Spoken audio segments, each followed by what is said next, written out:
한옥은 얼핏 보면 단순히 기와 얹어 나무로 지은 집 아니냐고 할지 모르지만 수천 년을 지내오면서 고급스럽고 복잡한 기법들이 수없이 발전을 보아 오늘에 이르렀다. 지붕을 더 받치기 위한 구조도 매우 다양하게 결구된다. 집의 크기에 따라서 구조되는 방법이 다 틀리지만 기본적으로 도리를 어떻게 쓰느냐에 따라서 집을 구분하기도 한다. 지금 얹고 있는 것이 집의 기둥 바로 위에 올라가는 것으로 주도리라고 한다. 이러한 도리가 몇 줄로 얹혀지는가에 따라서 삼량, 오량, 칠량집 등으로 불리워지는데 삼량은 도리가 3개 걸리고 오량은 5개 걸리는 집이다. 또 이 집의 경우 오량집인데 그 구성을 보면 바깥쪽이 주도리, 그 다음이 중도리, 가장 위에 있는 것이 종도리 또는 마루도리라고 한다.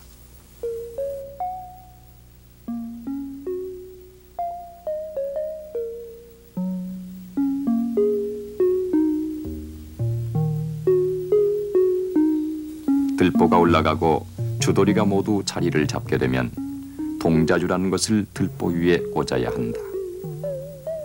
지금 그림에서 보는 것처럼 들보 위에다 동자주를 꽂아야만 그 위에 다시 중도리가 올려진다. 동자주는 대들보 위를 타고 앉으므로 대들보가 지금부터 힘을 받기 시작한다. 대들보 위에 동자주를 끼우기 위한 홈을 미리 파놓는다. 자, 박수 받아요.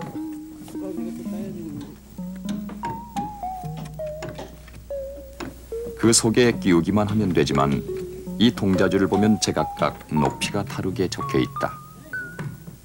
어떤 것은 한자 5치 5푼, 어떤 것은 한자 4치, 한자 3치 등등. 이것이 바로 한옥의 오묘함이다. 왜냐하면 대들보를 큰 나무로 쓰다 보니 자연목을 거의 그대로 쓰게 된다. 그러니 자연히 그 들보의 등 높이가 다르다. 굵은 놈, 얕은 놈, 울퉁불퉁한 놈이 있다. 그렇지만 도편수는 그것을 다 고려해서 동자주 머리 높이를 일정하게 수평으로 맞춘다. 그러기 위해서는 동자주의 높이가 들보의 생김에 따라서 각각 다른 것이다. 이런 것을 맞춰보지도 않고 머릿속에서 다 계산해내는 것이 우리 도편수들이다. 동자주를 세워가면서 사괴 튼 곳에 보아지를 끼워 넣는다.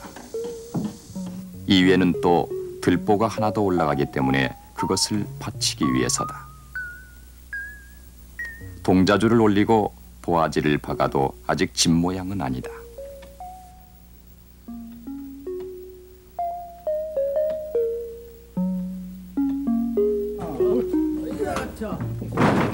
오량집에서는 대들보 위에 종보가 올라간다. 종보는 대들보보다 훨씬 짧다.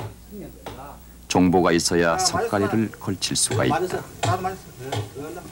삼량집에서는 종보가 없고 대들보뿐이다.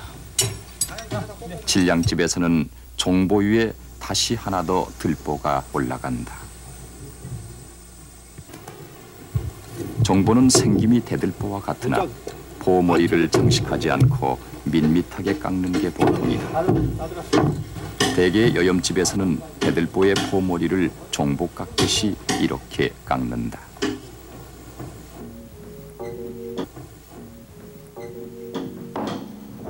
동자주 위에서의 결구 방법은 주도 위에서 결구되는 방식과 같다. 사괴 튼 곳에 장여가 밑을 지나면 그 위에 들보가 가로지르고 들보의 목 부분에서 도리가 맞물려 나비장으로 결합시킨다. 종보 위에 중도리를 얹는다. 중도리는 주도리보다 그 숫자가 적지만 굵기나 다듬기는 매 한 가지다.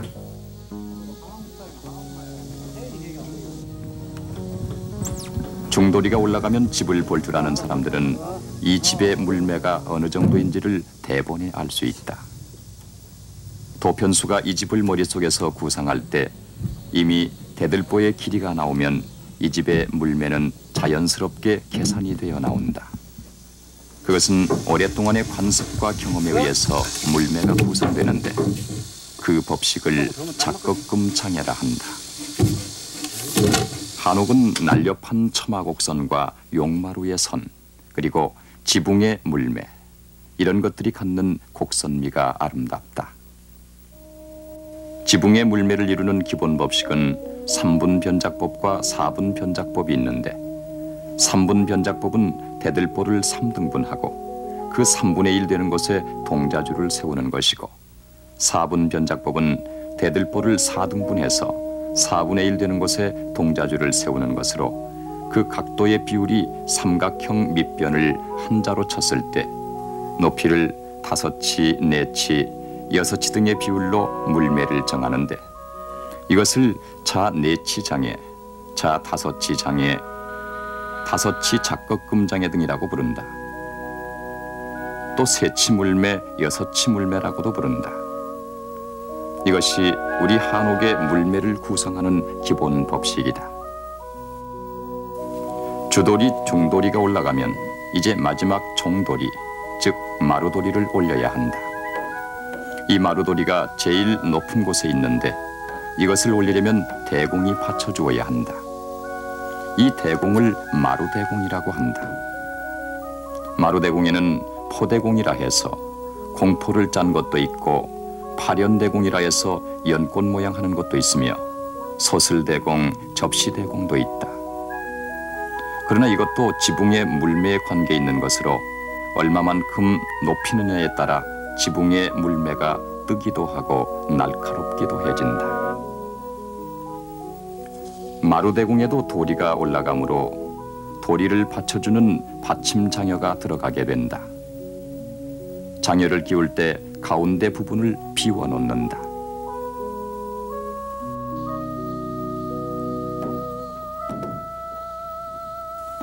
장여 위에는 이 오량집의 마지막 도리인 마루도리가 올라가게 되는데 그 높이도 높고 몫들이 움직이기도 불편해 애를 먹는다. 이 마루도리를 얹을 때도 한 부분을 비워놓는다. 이 집 상냥식 때 이 마지막 부분을 올려 연결시키기 위한 것이다. 마루도리까지 다 올라가면 보통 상냥식을 하게 된다. 민가에서는 상냥문을 간단히 쓰는 게 대부분인데 그래도 사찰에서는 상냥문을 자세하게 기록한다. 도편수는 누구이며 도감은 누구이고 감수는 누구며 시주, 화주가 기록된다. 이러한 상냥문은 장여와 마루도리가 맞닿는 부분에 홈을 파고 그 속에다 넣는데 옛날에는 이 속에다 금부처를 넣기도 했다 하지만 대개는 상냥문과 향을 넣었다. 그리고 천장에 보이는 상냥문은 이 장여의 배바닥에다 쓰게 된다. 언제 기둥을 세우고 마지막 도리를 올렸는가를 쓰게 된다. 대개는 입주와 상냥을 같은 날로 쓰고 있는데 원래는 입주는 언제이며 상냥은 언제라고 기록하는 것이 맞다. 상냥식을 하려면 이 장여를 광목으로 묶고 끌어올릴 준비를 하고 동네 사람들 다 모여 상냥고사를 지내는데 상냥식이 있는 날 몫들은 하루 종일 일을 않고 쉰다.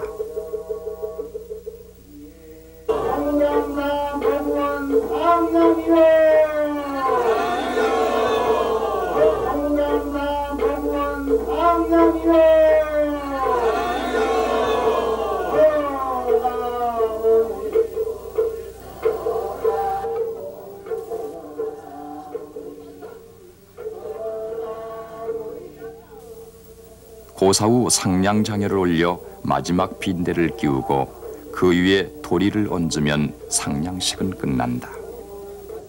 사찰의 상냥 말고 민가에 사는 상냥식에는 상냥문을 실에 매어 도리에 걸어두기도 한다.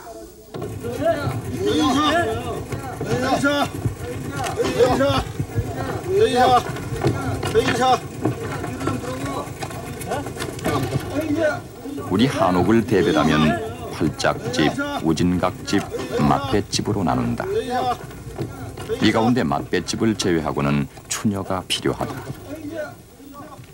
추녀는 집모서리에 설치되는 부재로 대들보 다음으로 무겁고 큰 목재다.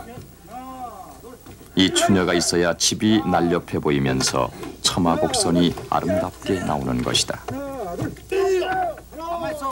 추녀를 모서리에 올려놓기만 하면 되는 게 아니다. 이 추녀가 안정되게 자리를 잡기 위해서는 추녀 그랭이를 해서 도리를 잘라내게 된다.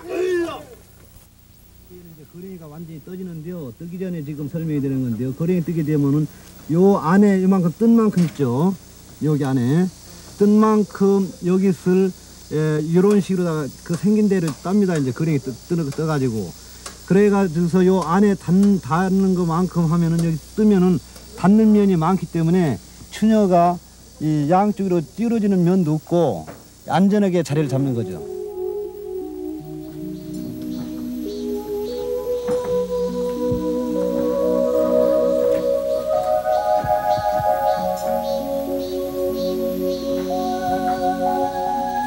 그랭이는 주도리 쪽과 중도리 쪽, 처마가 닿는 곳에서 떠야 한다.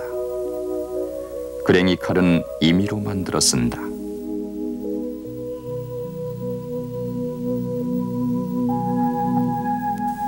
다시 추녀를 옆으로 비껴놓고 먹줄 따라 손자귀나 톱을 이용해 깎아낸다.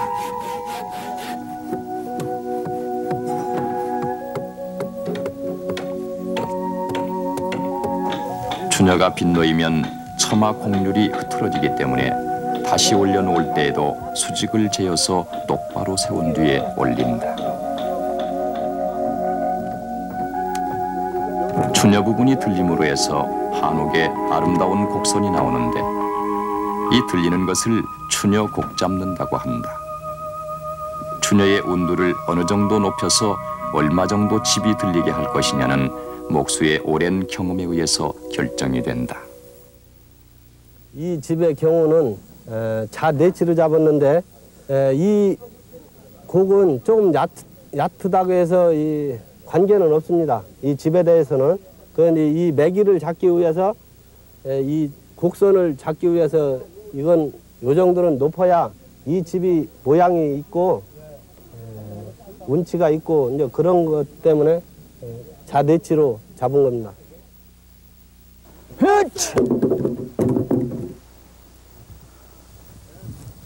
요거죠. 처마를 이루는 것이 바로 석가래다. 이 석가래는 치목장에서 먼저 원목을 다듬는다.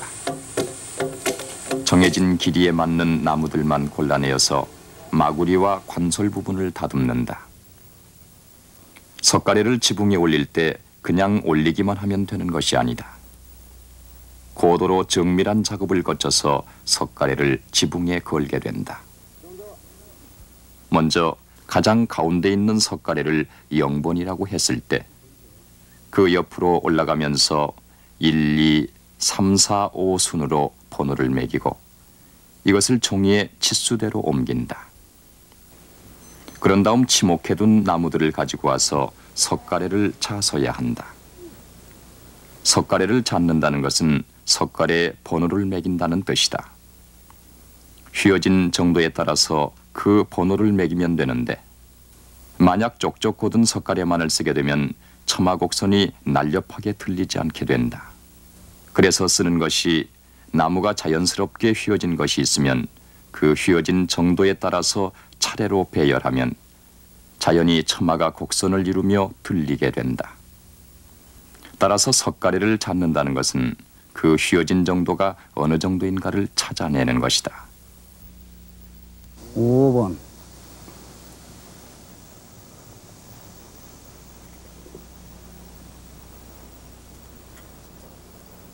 이 현재 0번 있지 않습니까? 0번이 평석가래 가장 낮은 쪽에 이 낮은 쪽에 기점해 가지고서 여기 제일 높은 쪽에 여기 추녀 있는 쪽으로 갑니다. 요 다음번에는 이제 선자로다가 이 처리가 되는데요. 석가래로서 가운데와 가장 낮은 쪽과 높은 쪽에 차이가 이만큼 이 높이만큼 올라간다는 뜻입니다. 이게 추녀가 그렇게 들린다는 이야기입니다. 그렇죠. 추녀가 이제 들렸기 때문에 자연히 석가래도 이렇게 후인나무를 이용해서 하지 않게 되면은 그래 빤 뜯은 나무는 계속 요 번호만 나오기 때문에 높은 걸 하지를 못합니다. 그래 우리나라에 지금 자라고 있는 소나무는 좀 자연 그대로 후인 것이 많고 빤 뜯은 것도 있어가지고서 뭐 버릴 때 하나도 없이 아주 한식 짓는 데는 아주 적합합니다. 이렇게 잡는 석가래는 그 콧등을 일정하게 잘라야 하고 일정하게 자르는 기준판은 90도 각도를 유지하지 않고 뒤로 숙여 놓았다. 이것은 그 석가래 꼭지 부분을 반듯하게 자르지 않고 빗자르기 위한 것인데 빗자르는 이유는 아래에서 쳐다보는 사람의 시선과 석가래의 콧등이 마주 보여 보기 좋게 하기 위한 것이다. 여기서 쓰는 톱이 탕개톱으로 우리 전통의 조선톱이다. 이렇게 자른 석가래는 그 굵기를 꼭 같게 하기 위해 도래라는 것으로 일정하게 표시해 이것을 세밀하게 깎아내어 하나의 석가래를 만드는 것이다. 석가래를 올리기 위해서는 정확한 지점이 표시돼야 한다. 석가래의 간격을 장척으로 표시하고 그곳에다 미리 자사서 번호를 매겨놓은 석가래를 올린다. 석가래를 다 올리기 전에 먼저 평고대를 만들어 건다.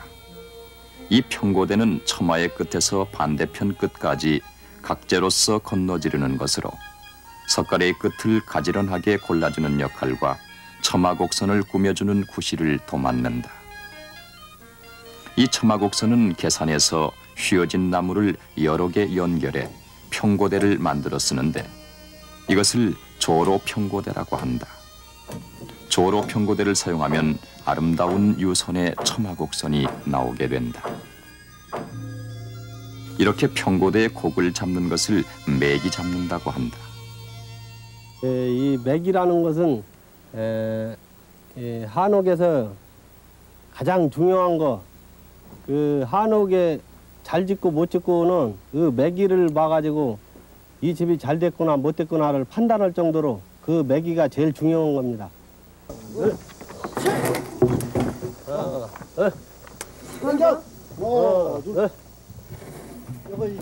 이 매기를 잡을 때 석가래가 굴돌이 바닥에 꽉 밀착되도록 되어야 하나 석가래를 잘못 자사든지 초매기를 잘못 잡으면 석가래 밑을 다른 나무로 괴여서 매기를 잡는 경우가 있다.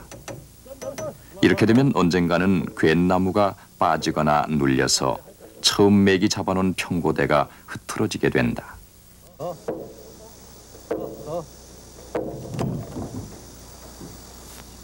다시 올려. 밀어, 영남 밀어줘. 이건 이따 받고 난다. 됐어. 매기를 잘 잡는 집은 수백 년을 가는 것이다. 노련한 도편수는 이런 실수를 하지 않는 안목이 있어야 한다. 석가래가 걸리면서 한편에서는 갈모산방 작업을 하게 된다. 이것은 추녀 바로 옆에 붙는 것으로 선자 석가래가 올라가게 되는 받침대다. 이것이 있어야 석가래가 추녀까지 올라가면서 처마의 곡선을 이루게 된다. 긴 석가래는 중도리와 주도리 위에다 긴 못으로 고정시킨다.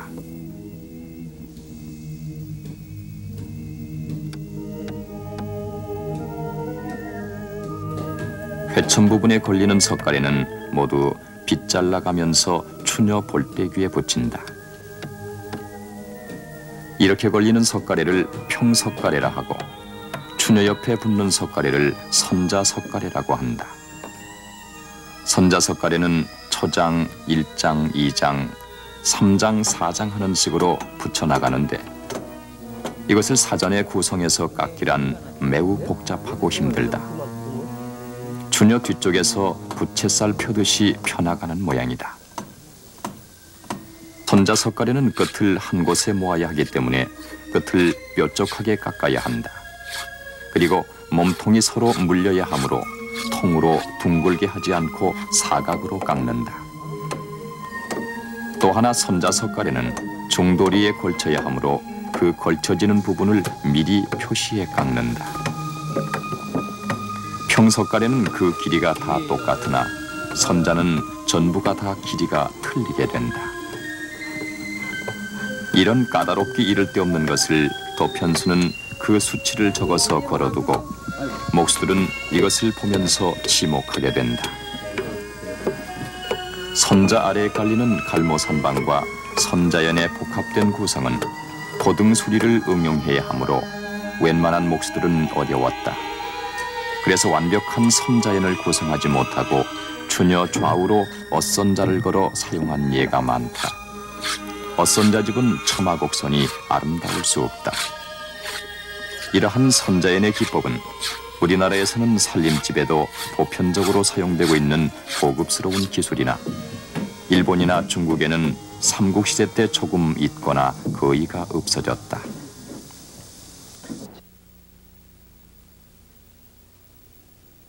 지금 하는 게 이 선자 이 초안 뜨는 겁니다. 이 뜨는 거에 대해서는 석가래를 먼저 뜨는 게 아니고요. 선자와 석가래가 동시에 뜨게 됐어요. 옛날 목수들도 이런 걸 다 가지고 있던 사람들은 다 이런 식으로다가 다 움직인 걸로 생각하고 있습니다. 평석가래는 지금 이 집에 따라가서 구조에 따라 다르겠지만은 현재 지가 하고자 하는 집은 여기 보시는 대로 여기가 막장입니다. 여기가 선자연 여기에 마지막 장이 걸리고 나머지 이쪽 좌측으로는 평석가래가 걸리는 거고 말이죠. 또 여기 막장에서 이쪽으로는 곡률 그대로 이 선자 이 석가래가 이 곡에 따라가서 이 높이 따라가서 곡을 두면서 자연스럽게 올라가는 겁니다.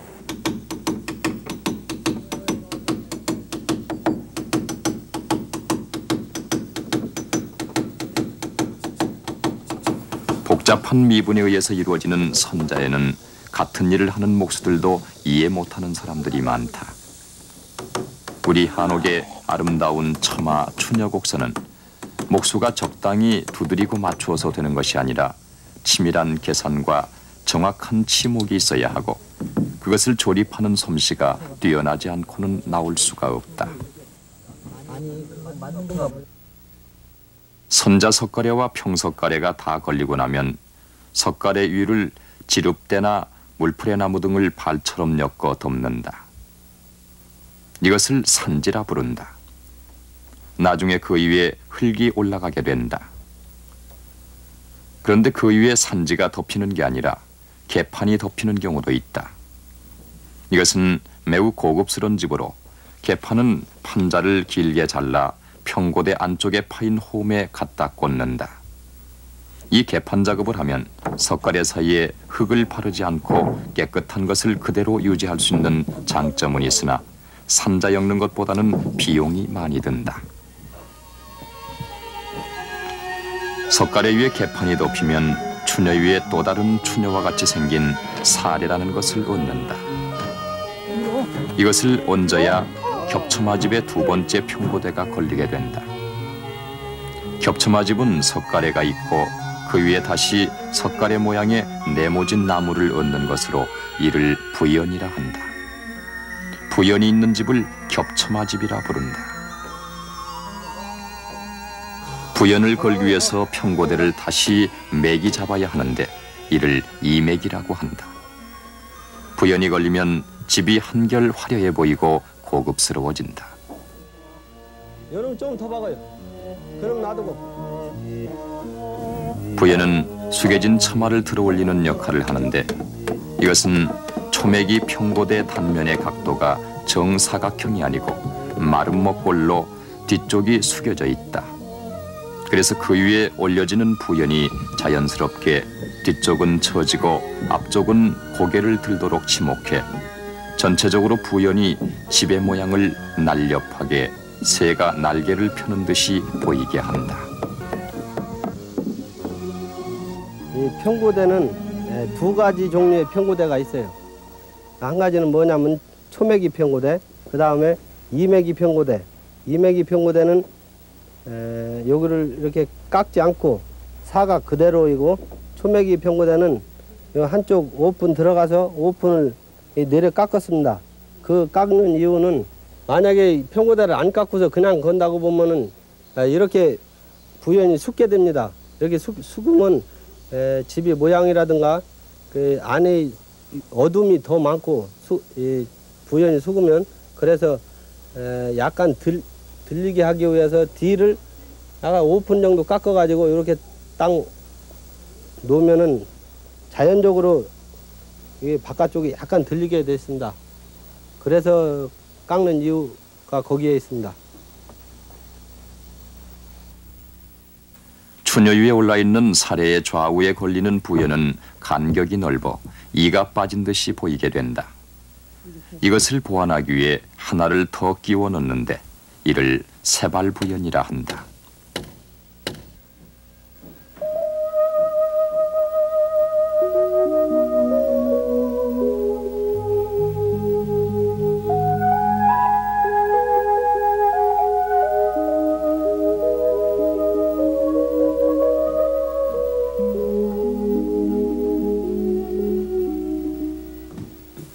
석가래와 마찬가지로 부연에도 개판을 덮는다.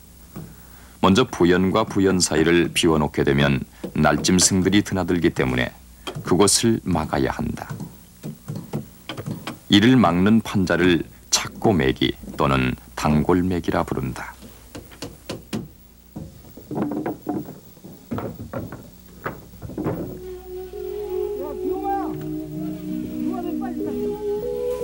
단골매기를 끼우면서 그 위에 대패질을 해 매끈하게 한다.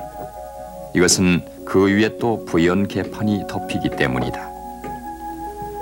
부연 개판이 덮이면 이 부연이 힘없이 있기 때문에 부연 뒷몸을 눌러주어야 한다. 지금 박는 것이 부연 눌림목입니다. 이 박는 이유는 우리가 평고대 처음에 매기 잡을 때 그 원형 그대로 유지하기 위해서 박는 건데, 예를 들어서 이 긴 장목을 갖다 뒤에 눌러주면은 앞에 평고대가 배가 부른다든가 죽는다든가 하는 것이 많은 도움이 됩니다. 내가 그래서 모든 집에 한옥에 대해서는 이 눌림목은 어느 집을 막론하고 이러한 식으로다가 꼭 돼야 되는 겁니다.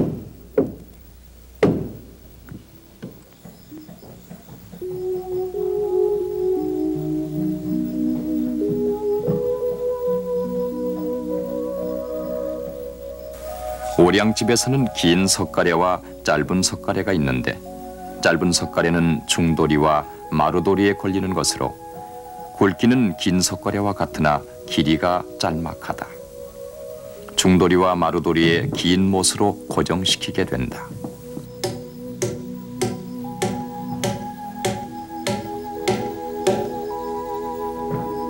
한자로는 동연 또는 단연이라고도 하는데 용마루로 올라가는 기와지붕의 뾰족한 물매는 짧은 석가래가 어떤 각도로 걸리느냐에 따라 물매가 뜨기도 하고 날카롭게 되기도 한다.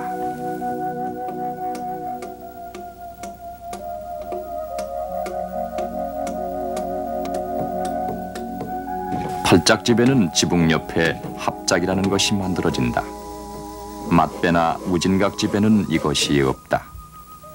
추녀 위에다 발을 대고 시옷자 모양으로 나무를 박는다. 그리고는 판재를 적당한 높이로 박는다. 이것은 안쪽으로 비가 들이치는 것을 막으면서 통풍 역할을 한다. 다음으로는 박공을 붙이는데 이것은 그 모서리가 수직에 맞아야 보기에 좋다. 이 두 나무는 보통 통나무를 2개로 쪼개어 양쪽으로 붙이면 그 모양이 좋다. 그래서 박공은 좌우 대칭이 된다.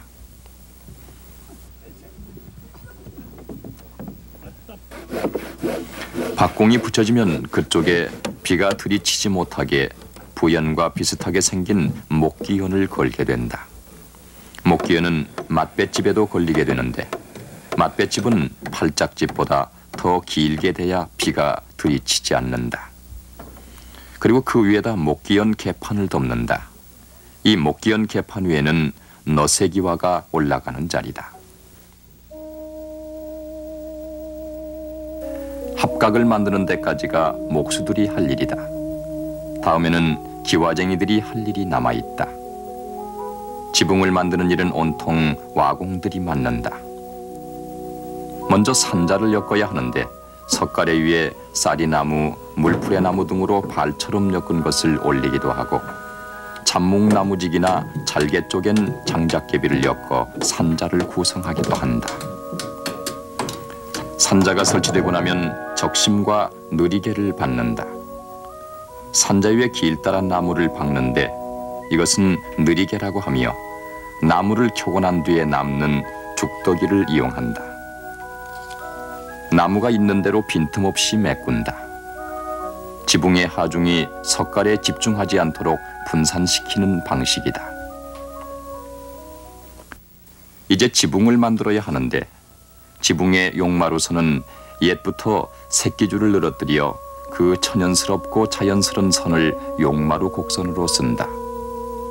처마가 치밀하게 계산된 곡선인데 비하면 용마루는 아주 자연스러운 선이 된다. 한옥은 이런 묘미가 있다. 적심을 차리는 동안 마당에서는 생석회를 피워 석비례와 진흙을 넣어 사마토를 만든다.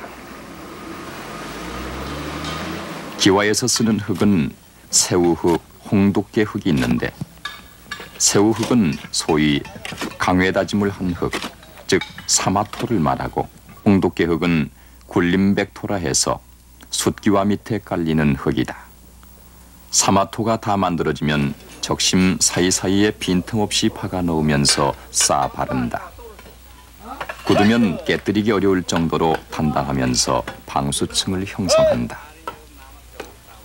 이렇게 흙으로 지붕이 다 쌓아 발라지면 평고대 위에 기와를 받치는 연함을 받고 그곳에 의지해서 바닥에 암기와를 깔아 나간다. 바닥 기와는 세 켜를 물리는데 그중 한 장이 깨어져도 비가 새지 않도록 하기 위해서다. 바닥 기와를 깔면서 한편에는 림백토를 넣어가면서 숫기와를 덮어나간다. 숫기와가 깔리면서 내림마루의 기와도 깔아나간다. 와공이 기와를 다루는 칼을 와도라고 한다. 순수한 조선 연장으로 와공은 이 와도 하나만으로 모든 일을 척척 해낸다.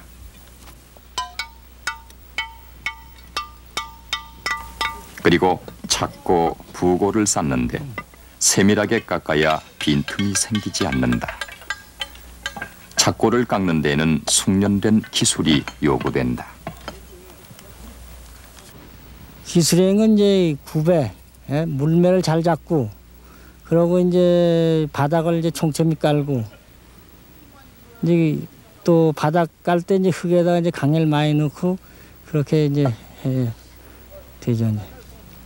그리고 이제 용마루 짊을 때 착고를 이제 깎는 게 이제 그걸 이제 좀 잘 이제 다듬어가지고 이제 잘 깎는 게 그게 제일 이제 좀 어렵죠. 그리고 또 이건 볏집이면 저희 기역자집이라고 그런 건 해춤이 있어가지고 해춤을 그걸 잘 깔아야지 해춤 잘못 깔으면 그건 새 우려가 많아요. 그러니까 그게 기술이에요. 내림마루와 용마루는 비례 관계에 있어서 내림마루가 5켜면 용마루는 7켜로 쌓는다.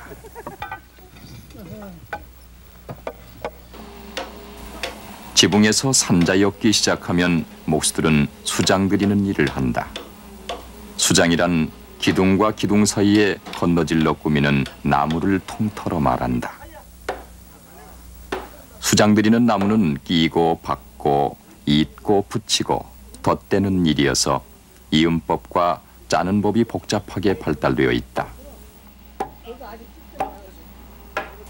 이 수장제들은 기둥을 세워놓고 난 뒤 끼워야 하기 때문에 한쪽 기둥에는 구멍을 깊게 파고 그쪽으로 부재를 쳐서 쑥 끼워 넣었다가 다시 빼내어 반대편의 구멍으로 끼워 넣는다.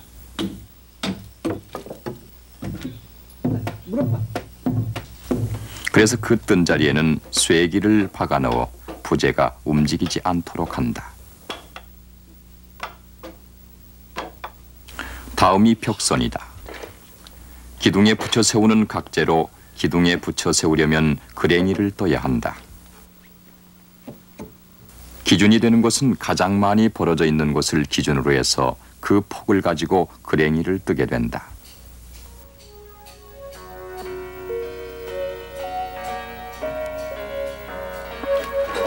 기둥 그랭이와 같으나 기둥은 뿌리를 잘라내는 것이지만 벽선은 옆을 파낸다.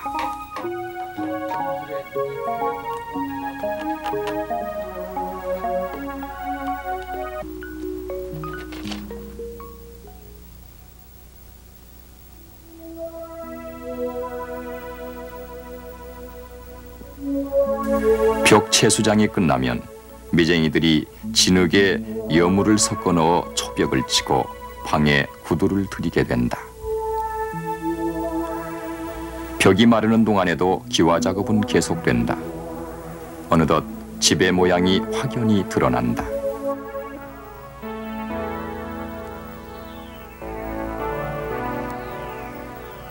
한옥은 원래 문을 가장 나중에 만든다.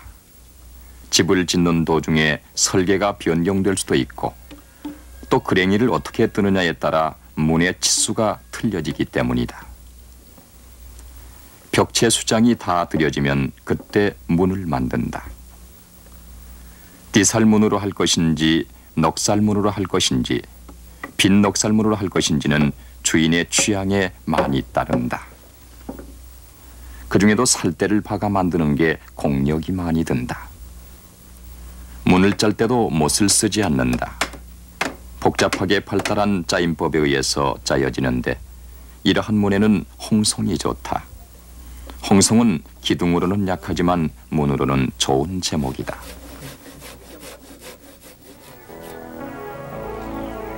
문짝이나 창이 달리는 문설주를 비롯해 문벽선, 문인방, 문지방 등을 통틀어 문얼굴이라 한다. 이 문얼굴은 집의 격조와 집주인의 됨됨이에 따라 다르다. 특히 창이 구성되는 것은 출입문과 달리 좀 복잡하다. 아래쪽에 모름이 짜이는데 이 모름이야말로 한옥에서만 보는 독특한 유형으로 외부의 바람을 막고 외부 시선을 차단하는 역할을 한다. 이 모름이 있는 곳은 창이기 때문에 출입할 수 없다. 이렇게 문을 짜고 있을 동안 집 모양을 갖추게 하는 마루를 놓는다. 우리나라 마루는 통나무로 뗏목을 엮듯한 것이 시초였으나 후대에 오면서 귀틀 들이고 청판 끼워 완성하는 우물마루가 보편화되었다. 기둥 사이를 가로지르는 큰 귀틀을 장귀틀이라 하고 장귀틀 사이에 우물을 구성하는 작은 귀틀을 동귀틀이라 한다. 동귀틀에는 청판을 끼우는 물홈대를 만들어 한쪽에서부터 청판을 단단히 밀어넣어 짜나간 다음 이번에는 반대편에서 다시 청판을 밀어넣으면서 짜기 때문에 양쪽 청판이 장귀틀을 가운데 두고 꽉 물려서 틈 하나 없이 짜이게 되는데 못을 하나도 쓰지 않고 넓게 마루를 구성하는 발달된 방식이다. 마루와 구들이 완성되면 문을 달게 된다. 돌적위의 의지에 문을 달고 대목의 국화정으로 문고리를 단다. 돌적위는 시대에 따라 지역에 따라 특이한 모양이 만들어진다. 이제 집이 완성되어 간다. 드잡이들이 마당에 죽담 설치하고 보석 놓고 나면 빗물 잘 빠지게 마당을 쥐평한다. 이때쯤 마지막 대문간체를 짓는다. 목수들에게는 마지막 일이다. 대문이 완성되면 집 주위에 깨어진 기와 조각들을 이용해 맞담을 쌓고 나면 집주인으로서는 대역사가 끝나게 된다. 새집 짓고 첫 이사하는 날엔 불씨가 먼저 들어간다. 불이 일어나듯이 좋은 일이 일어나기를 바라는 마음이다. 이사하면서 안택굿을 하기도 한다. 집이 자리하는 터전에 따라 우리들의 운명은 달라진다고 믿었다. 살기 좋은 터전을 일컬어 명기라고 하고, 이 명기에서 심성으로 지은 집에서 천수를 다하는 것이 우리들의 꿈이었다. 인간이 소우주라면 이 소우주를 담고 있는 집이야말로 소우주를 생성시키고 교육시키며 키우는 토량이 아닐 수 없다. 우리 한옥은 그 누구도 본뜨거나 흉내낼 수 없는 이 땅에서만 지어진 독특한 우리들의 집이다.